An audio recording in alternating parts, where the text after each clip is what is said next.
So you're looking at getting a new landing page created and you're not sure what to put on it. You want to increase the revenue for your business and educate people and make sure that you give the right information rather than all of the information to people.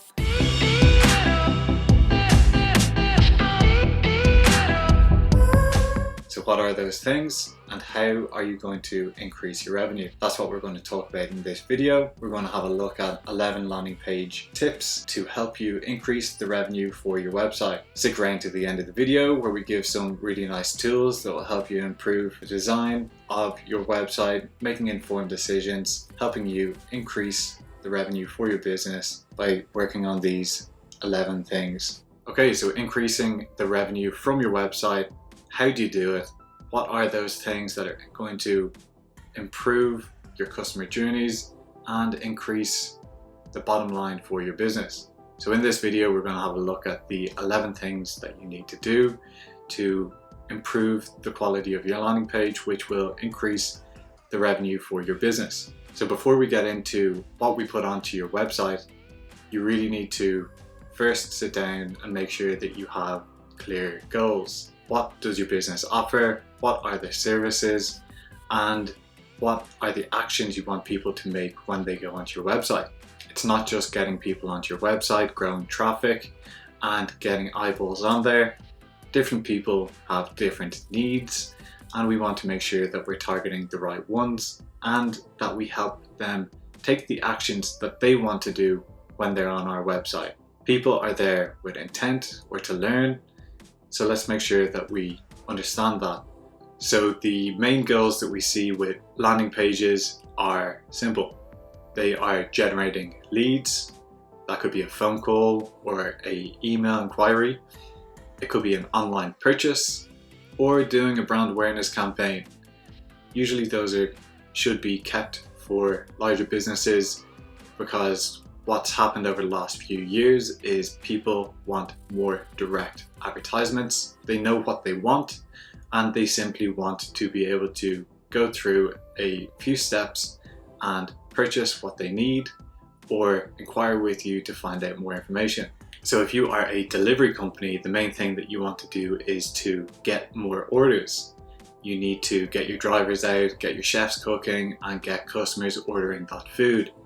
So you'll see with restaurants or takeaways, what they do is they tell you what they offer, which is their food with the specific cuisine, and they give you the information about what kind of meals that you can order, and then you have the ability to order online. Some businesses won't have online ordering, so they will direct you to give them a call. And they are the main things. They want to get you onto the website, they want to educate you about their services, and they want you to make an action. So understanding your goals is the most important thing. If you are a software as a service business, you're going to have different goals. And if you are a financial provider, you're going to have different goals. Make sure that you list them out and understand this specific landing page. What is the goal for this landing page? Are we running one campaign, an ad campaign to this landing page? And what is the messaging people see before they get onto the landing page and when they're on the landing page? So after you have defined your goals, what you are going to do is you need to make sure that you understand what part of the funnel your customers are in. Before people know who you are looking to do brand awareness campaigns. This is where you are looking to get people who are brand new, who have never heard of your business, to become aware of your business. So when you are looking to get people onto your website and get them aware of your services and your benefits, you may want to educate them on who you are and what you offer and what your benefits are. While if they have already understood that and they are considering purchasing something, you might want to provide them with a customer testimonial or a downloadable that would be free, but also captures your email address, the customer's email address. If you are further down the funnel, you may have gone onto the company's contact page or into the individual services. So if you're a financial provider, maybe someone went onto your contact page within the last few days and you advertised to them bringing them back, reminding them that they have left something behind and that they should get in touch with you. After you understand what your goals are, you also need to make sure you understand who your audience is. What happens if you bring someone onto your website and they are the wrong person? You have targeted a car enthusiast when the person on your website is a motorcyclist and all they care about is motorcycles. So you need to understand who your target audience is. You can do this in a few ways. The best way to do this is by building a persona of your customers. So this is where you are going to list out the main persona for your customer by looking at who they are, what they do, how old they are, what their habits are, what they like doing, their interests. When you bundle all of that information together, it's going to educate you to understand how you should talk to your customers, what content you should include on your website landing page, and what ad content that you should push back to your customers to advertise to them. You want to point out your benefits and your pain points to those customers. So if you do not have a persona for your business, I highly recommend that you go and create at least 2 personas and use those as your main target audience. That's going to help you have a much more informed decision when you look at what you want to put onto your website, your marketing material, and explaining anything to your team members. It goes through the entire organization, and it all starts with the persona of your customers. When you have identified the persona for your business, you're going to find that would have a bucket list of phrases or keywords that people would be looking for. So say I'm in my house and I am looking to get my garden updated. I want to do some landscaping on it. So what I should do is I should then have a look at creating a list that relate to garden maintenance, garden surveying, landscaping, and view each of those as a headline and creating multiple phrases that sit under it. So garden maintenance, you would have a look at a few questions like annual garden maintenance. So for garden maintenance example, you would have a look at 5 different phrases or keywords that would help you target people who are looking for help with garden maintenance. Maybe they're looking for garden maintenance from gardeners near them. Maybe they're looking for a garden maintenance tips list. So you can have a work through that to figure out what your customers want. There are a few places you can figure that out if you haven't done it before. The first one is going directly onto Google and start typing. Put in the first word and Google will pre-populate the next potential words and they'll provide you with a list of 10 different phrases. So you can start writing those down if you're unsure as what to look for. Another place you can go is Neil Patel /Uber Suggest. And what that will let you do is you will see the actual search volume for people looking for your services. It's a really powerful thing and allows you to see what different services you could potentially offer. What you should also find when you're doing this is you should have a list of questions that your customers would be asking. So for example, having a look at garden maintenance, maybe I am a DIYer and I want to get a list of tips and tricks for doing my own garden maintenance. So as the landscaping owner, what I would do is I would create a list of 5 to 10 different questions that either my customers keep asking me, the frequently asked questions, or again, I would go to Google and I would look for the most common searches that happen on Google, what questions that other people are writing. You can get detailed reports in that Neil Patel free tool, or you can do it directly from Google. Now, when you have that list of keywords, that's going to allow you to use targeted ads to understand who you want to target. So Google search ads would be a perfect place to run those kind of ads. And you can now create content because you've got a bundle of 5 different questions that your customers are asking. So you need to go and create blog articles that answer those questions. So what we want to think about is your customers, who they are and where they are in your customer journey. If they don't know who you are at all, the types of questions they'd be looking for are: what is landscaping? DIY tips, how do I get started? they wouldn't be using technical terms. And then people who are far more educated, they may be using very technical terms to find your business. So when we get onto the website, the first thing that everyone sees is what we call the hero image, or it would be above the fold. What this means is when you land on the website, the information that you see in front of you without scrolling is that information. That is called the hero image. The reason the hero image is so important is because most people will not scroll down your page on your website, and they won't click onto other pages. If you go into your analytics and you see that most businesses are having a 50-60% bounce rate, which means 50 or 60% of people aren't even scrolling down. They are only seeing the information they see as soon as they land on your website. So the way that we battle this, or that we hold on to people better, is we provide them with 4 things. We provide them with what we do in 1 or 2 words, or 3 or 4 words, as short as simple as possible. Why we're different. If that is possible, we can say why we are different. 3 is what the benefits are. So what is the point of customers getting in touch with us? What are the benefits that we offer our customers? Do we have really high quality work? Are we really fast at turning things around? Do we have a really big team? And how to get started. So this is going to go into your call to action button. This is the goal that you have. If you are that takeaway delivery company, you're going to want people to click order now or to call now. And that is the call to action that you want people to take. Here we have hotels.com, and this is the above the fold information for hotels.com. It's the first thing that you see when you land on their website.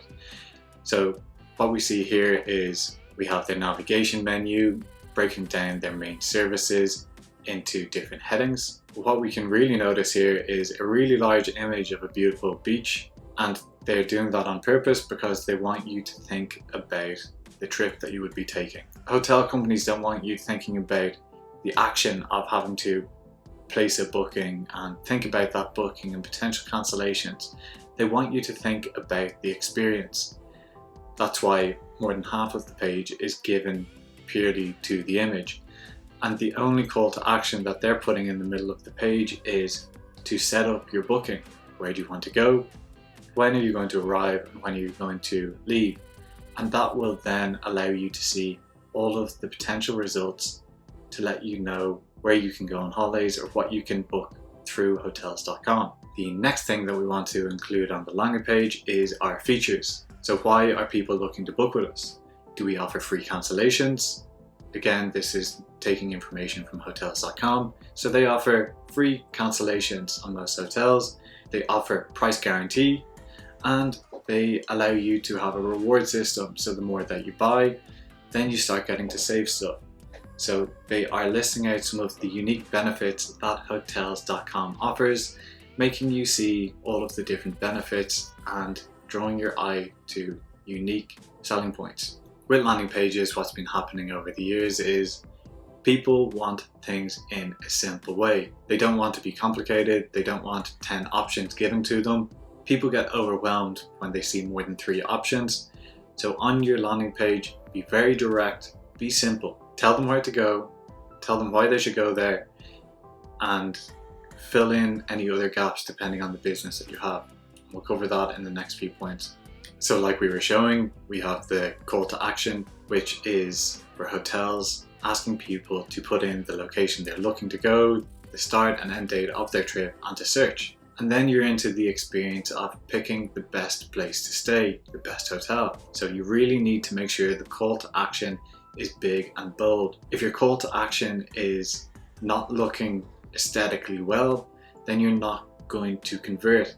If people don't trust clicking that button, or it looks very simple or silly, then they're not going to click it. Now, you don't need to be complicated. We can see from the next example, what we have on Apple's website is they separate the information and they only give you the information that you need at that time. So here we have an iPhone 13, and they either need to get you to learn or to shop. It is a more complicated product, so they do have 2 options, which is absolutely fine, but you have the option to purchase straight away without learning more. All you have to see is a headline and a quick image, Or if you want, you can go and you can learn more and take in all of the different features and benefits, and you can do your own comparisons, but you still have that buy now button. We can see what they have done is very simple. They've made sure to give white space to the landing page. They have made sure to be very clear and very direct to their users. So on any landing page, what you want to do is to build trust with your users.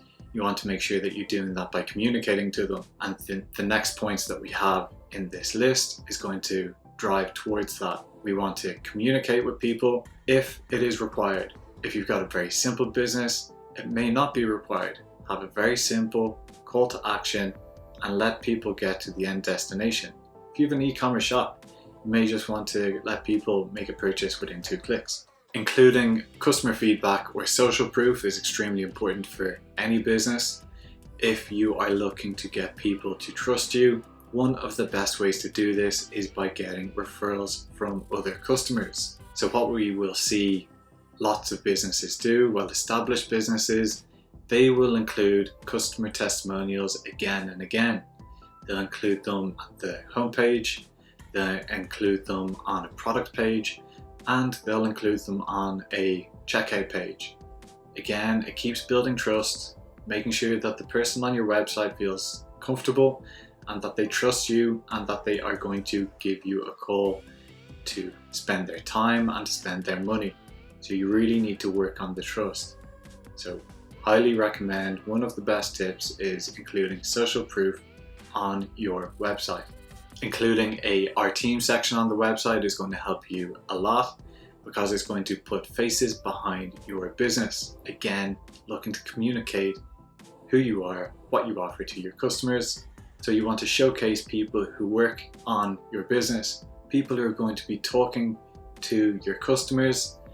If you have a law firm and someone sees an ad saying Jimmy is going to will answer your call, and then they click that ad, click the phone number on the landing page, and then they're talking to Jimmy, that's far more powerful than having no team member included.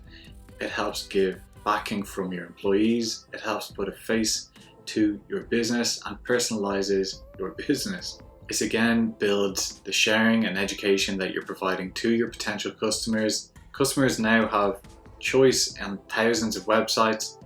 They go and compare on many different websites, and it's not just going to be yours. If they give you a call, that's great, but it doesn't mean that you've closed the deal. So keep working on the trust and keep breaking down those barriers, making things easier for the potential customers. On landing pages, one thing that you can do is look to handle objections up front. So what will happen when you're talking to a potential customer is in their head, they're thinking about all of the good things and all about the bad things that your business offer. They won't address the bad things most of the time to you. So you do need to give an outlet for your customers to read up and to understand what your potential bad parts are. You can do this through frequently asked questions or a blog on your website, or by having different key selling points listed out on your website which specify what is good and bad. Now, one of the main things that this will help with is you are qualifying your leads. By the time they give your team a call, it's going to save your team lots of money. One of the biggest expenses businesses have is employee time. So if you are accepting phone calls from people who are unqualified and your staff are spending hours talking to unqualified people, it's going to burn cash for your business. But if your website can be there 24/7, educating people, building trust and answering questions, then by the time they call your sales team, they've been far more educated and they are able to get down to better questions rather than asking things that you would hope your customers would know before contacting you. Pricing on a landing page can be very beneficial for the same reason. You want to let them know what they're going to purchase from you, what the details are within your products and services, which again will help your customers itemize what you're going to be giving back to them, what the benefits are for signing up with you. This doesn't have to be for every business. For our own business, sometimes we take away pricing and we have an inquire now button. That is because some of our products are very bespoke and they've got long sales cycles. So what we want to do is we want to start talking with our customer and understanding what their exact needs are, and we can walk them through different products and services that we can offer them. But if we leave it up to the website, yes, it can do it, but there's a lot of work that has to go behind this. Like these videos, a video could take a few hours to record, a few hours to edit, so it depends where you want to put your resources. I mentioned it a few minutes ago, but when you're offering pricing to your customers, don't overwhelm them. Give them 1, 2, or 3 options to purchase. You don't want to give them 4 or 5 options because people will get overwhelmed and they'll click away from your website. If it's too complicated, people's attention spans are reduced, and you want to make sure that it is simple, clear, and concise, and that they can pick the best option. A reason to have 2 or 3 options is so people aren't questioning, do I purchase from Landscaper 1 or Landscaper 2? They think to themselves, oh, Landscaper 1 offers silver and a gold package. Do I want to purchase the silver package or do I want to purchase the gold package? So it reframes the question that your potential customer is going to be asking themselves and helps get rid of competitors, simply because people will be comparing your products against your products. Frequently asked questions can be a great time saver. If you have very complicated products or services, it can help alleviate stress or unknowns for people before they give you a call or purchase your products. Again, do you offer free returns? Do you offer free quotes and call outs? Do you service your local town? Or do you offer countrywide services and products? Another benefit for a frequently asked questions section is it helps your website rank better online for SEO terms. There are 2 main ways that people use to generate traffic to their website. I'll say 3 for the minute. One way is through social media, so any Facebook, Twitter, Instagram, LinkedIn. That's one way. A second way is by using paid ads, so that could be Google ads or Instagram ads or Facebook ads. And a third way would be through organic content. So someone goes to Google and they look for landscapers near me and they don't click on the ad. Instead, they decide to read a list of questions that are comparing different landscapers in Dublin together. Or it could be a list that your business had written that was giving 15 tips for landscapers, for DIY landscapers. So bringing back content and talking about your products and services is going to help in many ways. It helps educate people, it reduces the customer sales cycle timeline for yourselves once you get introduced to the customer. So FAQs is going to help your organic reach for your website, and it's going to help educate your customers, reducing the sales cycle time and increasing the profits for your business. So understanding the customer journey of your business, again, is going to be very important. You need to think to yourself, are we offering services that people come on and they purchase straight away? Or do we get people onto our website and it takes them 6 months to sign up? So instant sales would be something like taxis. Hotels starts getting into a bit of a longer sales cycle, either because people don't need to book for a few months and they're just researching, or they are doing last minute research through multiple websites. Longer sales cycles are going to be for higher value ticket items. So things that are worth over €1,000 usually require a salesperson to help assist to close that sale, while instant sale items would be 20, 50 or €100 to make that purchase. They don't need to talk to a salesperson. So if you are offering instant sales, you want to be very direct with the people on your website, offer a bit of information and offer a call to action. So a good trick that you can do is in your hero image is you include the overview benefits of why someone should purchase from you, and you have the call to action, and then below the hero image you break it down into far more detail. So what happens is someone who's going to make a quick decision can go in, they see the top line stats and they purchase straight away. They don't question it. And then a different type of buyer who wants to educate themselves a lot more before purchasing, they are going to read the headline and then they're going to keep scrolling and they're going to keep educating themselves until they are happy to make that purchase. For e-commerce shops, it said that you want to allow people to purchase in 2 clicks or 3 clicks. So once someone's on your homepage, how many clicks does it take them to get to the product page or to the checkout page? Do they then have to include billing information? Can they click or sign in or sign up using their social media account or a Google account? Think of different ways that you can make the customer journey easier, get rid of those barriers to entry and those friction points. For longer sales cycles, so we're talking about maybe you're looking to purchase a new kitchen, maybe you're looking to purchase a SaaS tool, software as a service, or something that costs a few €1,000. So what you may want to do now is, instead of being very direct and asking them to purchase, you want to direct them to learn more. Maybe you have a video that explains who you are, what you do, and your benefits using visuals. Maybe you've got a downloadable ebook which allows people to download a brochure that has 10 or 15 pages that educates them on all of the potential issues or benefits of your products and services, so that they can make that informed decision in a few months' time when they actually want to purchase from you. Again, think about your salesperson. You want to save the people who are going on the phone from having to go on the phone with people who are not qualified. It's better to get 2 people giving you a call who have read your brochures and 1 person purchases than 10 people give you a call and spend a full day talking to those 10 people and then again one person purchases. The difference there is you had less inquiries because you've educated people on your website. So make sure you're thinking, am I offering an instant product or service to my customers, or does it take my customers months or even a year to make this buying decision? It changes what you should be including on your page, and you want to start including more information for those longer or bigger sales cycles. So the footer is the information at the very bottom of the website. It looks like a different menu, and it potentially is the exact same menu as you have at the top of the website. Now this helps because if people are on a mobile phone, when they scroll to the bottom, they're given your main call to actions and your menu options again. So you'd have your services, your contact, your about us. It allows people to have a second chance at making that call to action or finding their way back to the correct section that they want to read.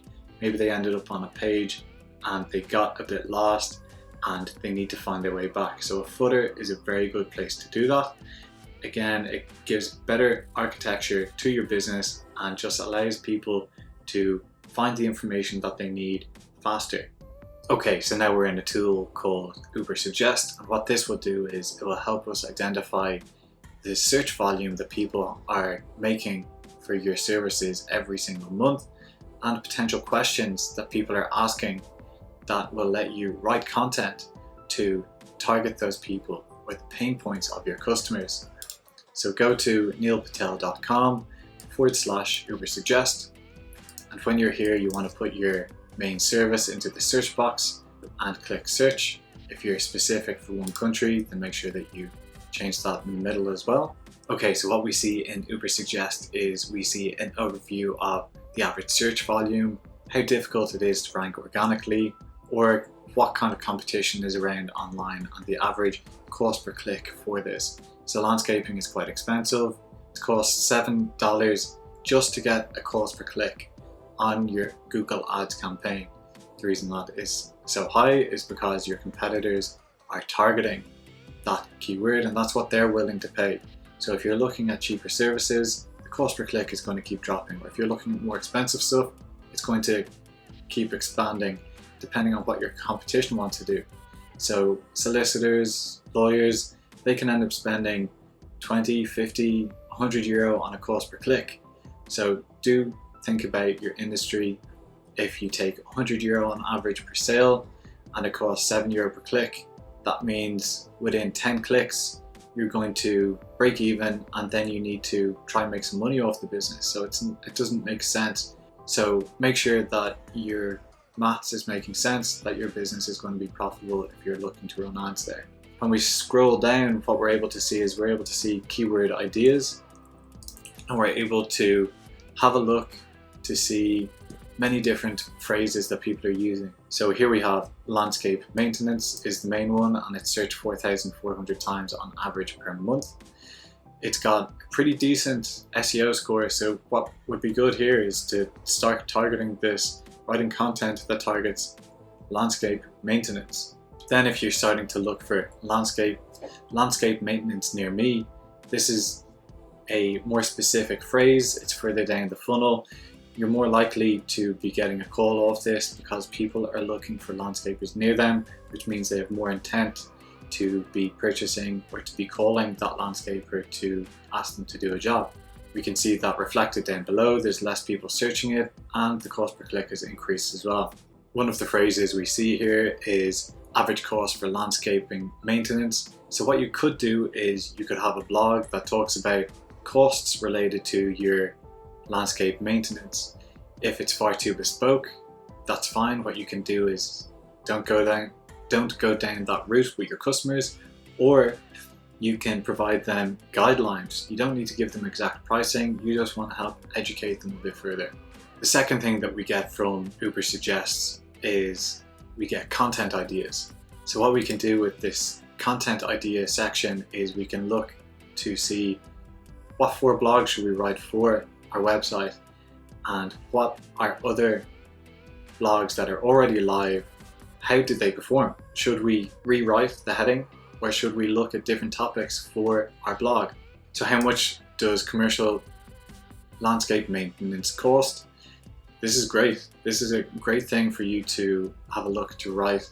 So what you could do is you could take the guts of what they're writing about and tweak it. So if they're giving you a list of 5 different items within that blog, you could do a bigger list of 10 or important ones, or emergency landscaping, or maybe it's domestic landscape maintenance. But what we do see here is there are people looking for information about landscaping. So we use these content keyword ideas to figure out what is the best topic, what should we be writing about, what should we be talking about, how should we be educating our potential customers to get them to give us a call and inquire. And that's going to be the end of the video. So during the video, what we did was we had a look at 11 different techniques or items that you should include on your landing page to help increase the revenue, get you more customers, and grow your business online. We also looked at one different tool that would help you identify different phrases people are looking for, and we saw how we can figure out what questions people are looking for on Google right now, what competitors are writing about in relation to our industry as well. So all of those things are very powerful and will help inform your customers, improve the quality of leads that are coming into you, and grow your business online. If you got any value or you enjoyed this video, then I'd appreciate a like, and check out the next one that we bring out, which will be out shortly. Till then, have a good day. I've been John.